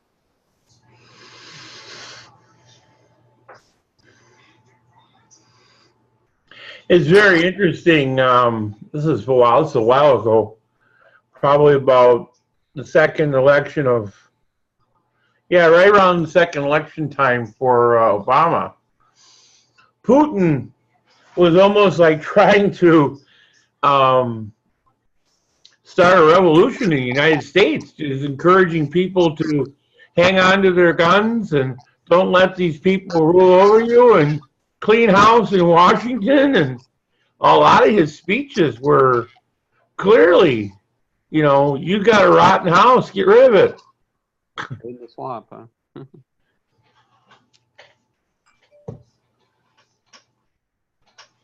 yeah, I think that scenario is and probably what's going to happen.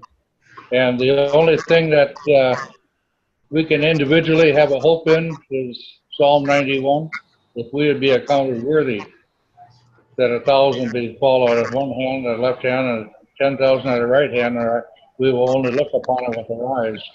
And that's basically my hope. Otherwise, I hope we're gone in a instantaneous second. Was that Psalm 91? Yeah. Yeah, exactly.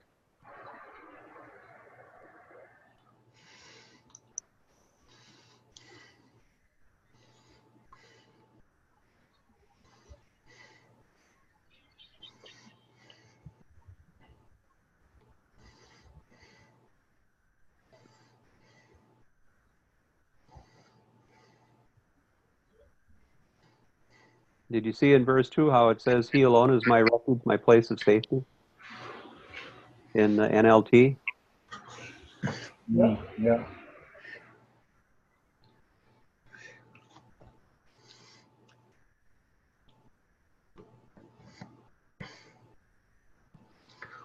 And by the way, it says, I forget in Ecclesiastes, I think death is the place of safety also. From the evils to come. Right.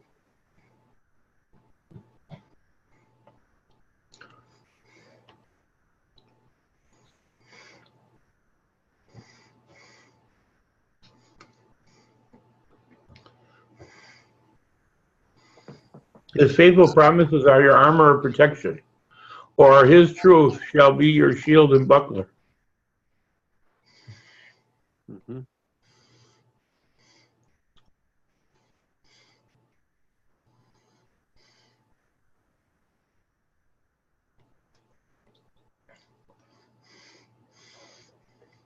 Protect you from pestilence, protect you from destruction of waste, which would be the diseases. 1,000 shall fall at side, 10,000 at your right hand, but shall not come near unto you.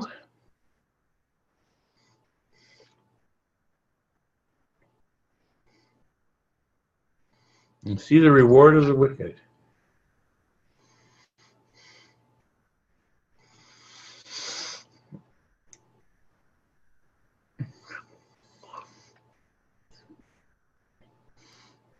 Yeah, and this ties in with the love of many will grow cold, and that's what we can't allow ourselves to have happen to us. And we have to be like the Matthew 25, looking out for others. But at the same time, we have to be living righteously. Matthew 7, 21 to 23, I think it is. Yeah. Not everyone that says to me, Lord, Lord, shall enter the kingdom of heaven, but he that does the will of my Father which is in heaven.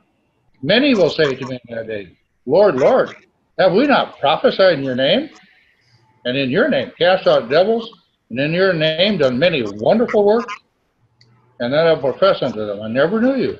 Depart from me, you that work iniquity, which is Strong's 458, meaning illegality, the violation of the law or total.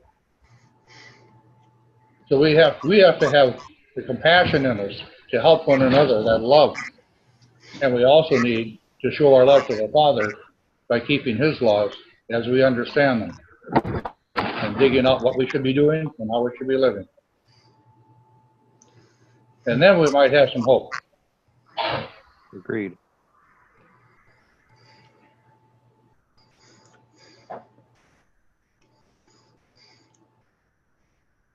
But does it make a little bit of sense that, like, the trigger is the total destruction of Damascus, and then that starts the whole dominoes falling one after the other, which ends up with, the events leading to the Great Tribulation?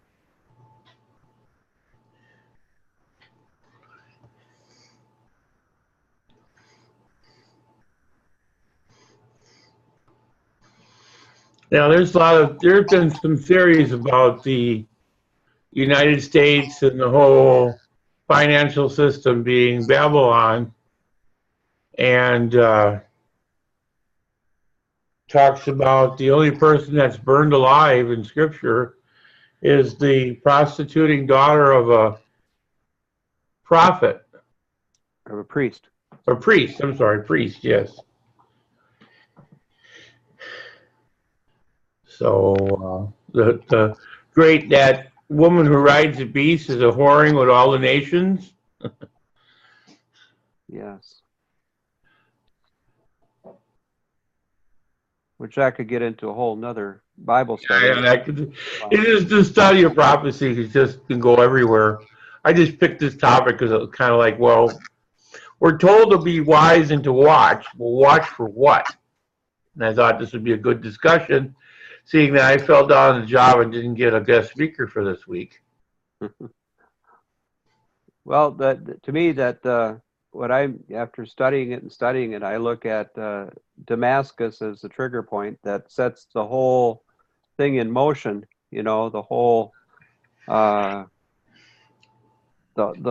everything that leads up to that final battle. So, Daniel says, "Let the wise understand," and so I think it's really a point of wisdom just to look at all this and actually spend time reading these things and read them closely, and so that we are, we're wise in that we're preparing for the days to come and not being the foolish, put our head in the sand and hope it doesn't happen. But either way, if we're caught off guard with the Great Tribulation, that doesn't mean, that we won't be in God's kingdom. It's just, knowing who's doing what and what's happening. And I'll share one thing that I learned, I think, just in the last 10 days, and it just makes my heart sick. But I have the documentation.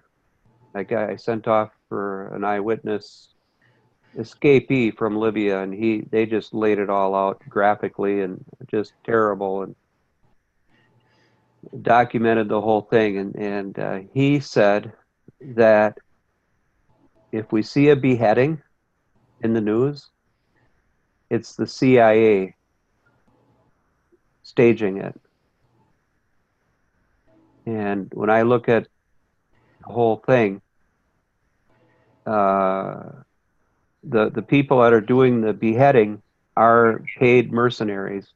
In other words, ISIS was formed by John McCain and Hillary Clinton during the Obama administration.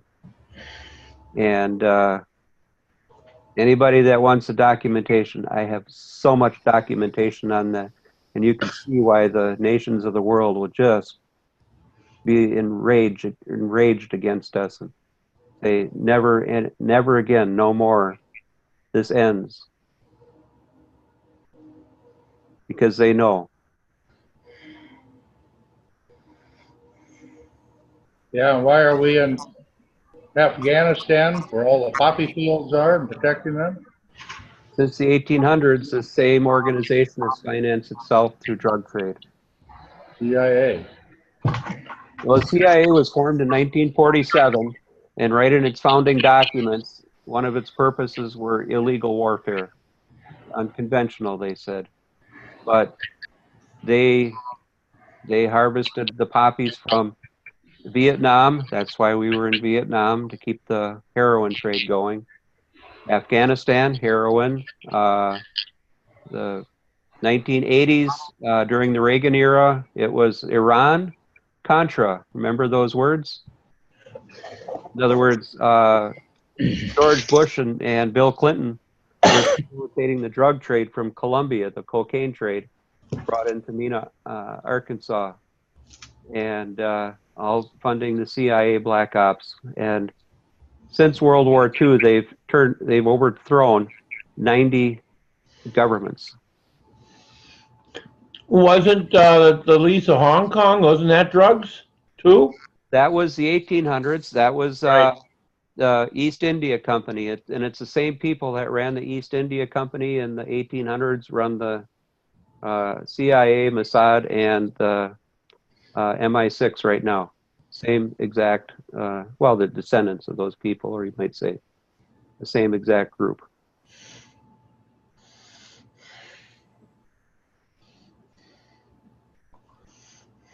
So there is a big reason why the United States is going to be severely punished for the abominations, but that's not the punishment of the land of Israel. It'd be part of the punishment of the tribes, that live here and are involved. But the whole thing is it's all a very satanic organization. That's what we call the shadow government.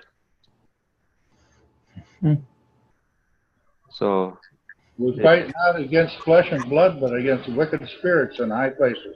oh my, yeah.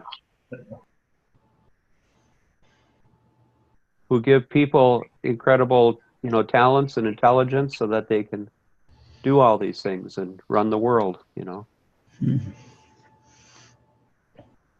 It was interesting. Long time ago, I was reading a book about listening to a book on tape about the building of the Transcontinental Railroad. And one of the agreements made by the Southern Pacific Railroad with the Chinese was providing them opium and giving them a day to smoke it. So they got every Sunday off, and all they did was sit around and smoke and do their drugs that were provided. And they had the worst job. I mean, they had to drill the tunnels and the cliffs and run the railroad through the worst part of the mountains. They had the worst job, and part of the payoff was not just money, but drugs. I mean, I can't imagine hanging from a hand-woven wicker basket on the side of a cliff, chiseling a hole to put a blasting cap, and then have to light it. And there's nowhere to run. Yeah, and the Irish slaves were given whiskey and women. Yep. They were brought in as slaves. They weren't hired. They were slaves.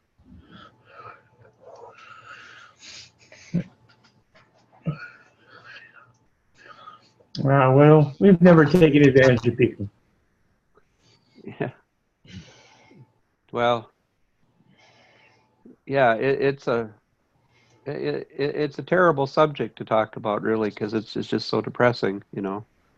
But it's what's ahead. Mm. Yeah.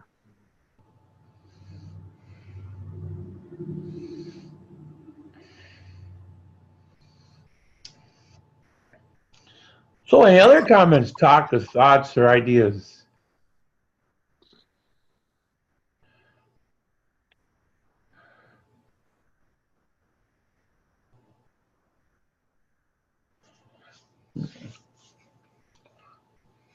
Oh.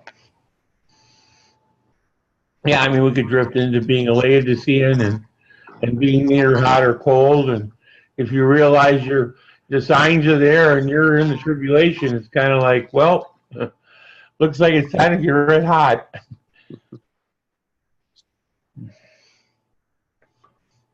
Yeah. And you know what's interesting also? Matthew 24:44. Okay. Therefore be you also ready, for in such an hour as you think not, the Son of Man comes. So we are, yeah. He says, you know what? You're not even going to believe us at that time. Well, no, you watch the news, and who's the bad guy in Syria? I mean, we're going in and we're doing a righteous thing by getting rid of Assad, right? That's what a lot of people think. Oh my.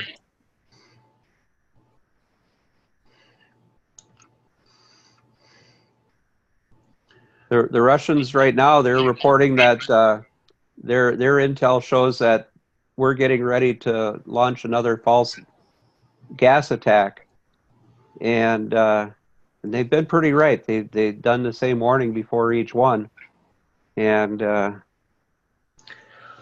there's actually a paper trail that the gas came from Libya on the one hand through Turkey, because the gas that came in from Saddam Hussein into Syria was what they took away in, after 2013. That was all, confirmed by the watchdogs that was out of the country. So the only gas, the sarin gas that came in, was what was in Libya, what the CIA took into Libya to gas the people there. Then they had leftover and they took it through Turkey. It's all documented. It was exposed by a Turkish minister, one of their government leaders. All the paper trail that basically it was John McCain that oversaw the whole thing and took it in and made sure that the al-Nusra had it, and then they staged the attack. And when I say that to people, oh no, Assad did that. Well, I mean, the UN said he had no gas after 2013. That was all, that was inspected. They didn't just take it from one warehouse to the other. It was taken away, gone. The UN verified that. Now, all of a sudden, he has gas again? Yeah, they immediately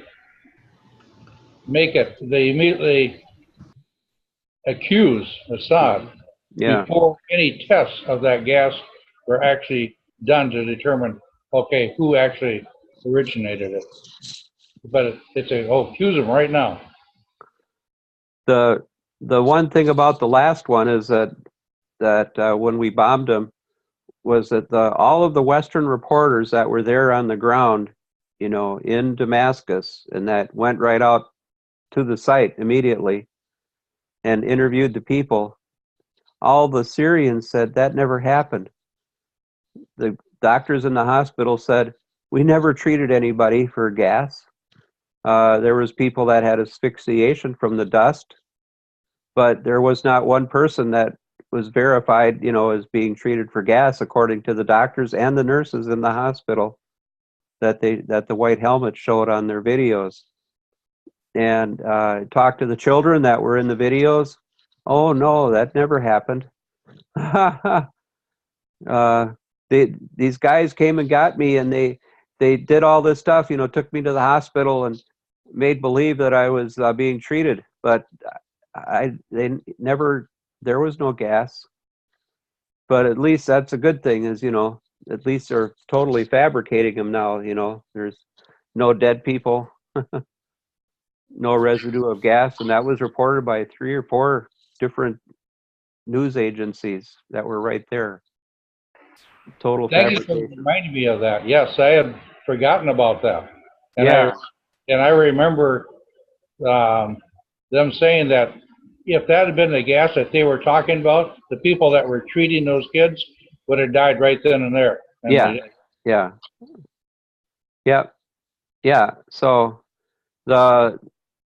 most of them were real gas. The Al Nusra gassed the people and had the white helmets right there to film it, because they all worked together. But then the last one where we bombed, but then see, Trump, he probably knew the real deal, and so he had them bomb 2 empty warehouses and 1 pharmaceutical plant, which is probably his little payback for some campaign contribution, another drug company. Now they'll have to buy their drugs from overseas, but that's, they bombed 2 empty warehouses in retaliation for that attack. So you had a fake gas attack and then a fake retaliatory bombing. All for show. So maybe Trump does know it's all, that's why John McCain and Donald Trump don't get along. It was all John McCain's pet project, was to destroy Syria. And Trump kind of put the brakes on it, which I'm thankful for. I agree. Some people say he's like a Cyrus. Yeah. He's. I believe that if Hillary Clinton would have been elected president, she would have enabled ISIS to totally destroy Damascus by now, because it was all a Hillary Clinton project, both Libya and Syria. She personally oversaw it, both of them. Yeah, I wonder about why this happened, that she was stopped. And I know there are a lot of people were praying that something, that something would happen to stop what was obviously going to happen. And I just wonder if it was enough people actually repenting and praying and fasting about it, whatever, and that the Father held it off for a little while. Yes, and he can hold things off for a lot of years yet, even. I mean, because we've been to the edge a few times already, and but then there's like a break from it, and time goes on. So we can pray. We don't know when it's going to happen, but we can pray that there be more harvest, more work done. I don't think we're heinous enough yet. Oh my! I'll bring you the documentation I have. You'll see how heinous. Well, no, I don't mean. I mean, we're talking about the love of many waxing cold, but I mean, we're bad. I mean, there's still a conscience, somewhat. Yeah. When yeah. you kill, when one mobster kills another mobster, they do have some remorse. But what happens?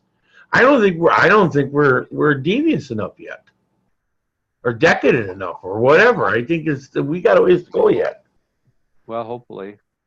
And obviously, there are a lot of people praying and fasting for Donald Trump, and for the whole world situation. I mean, there's prayer groups all over the nation that are praying and fasting. So I think you're right. I think we have a little ways to go yet, and that until the harvest is complete,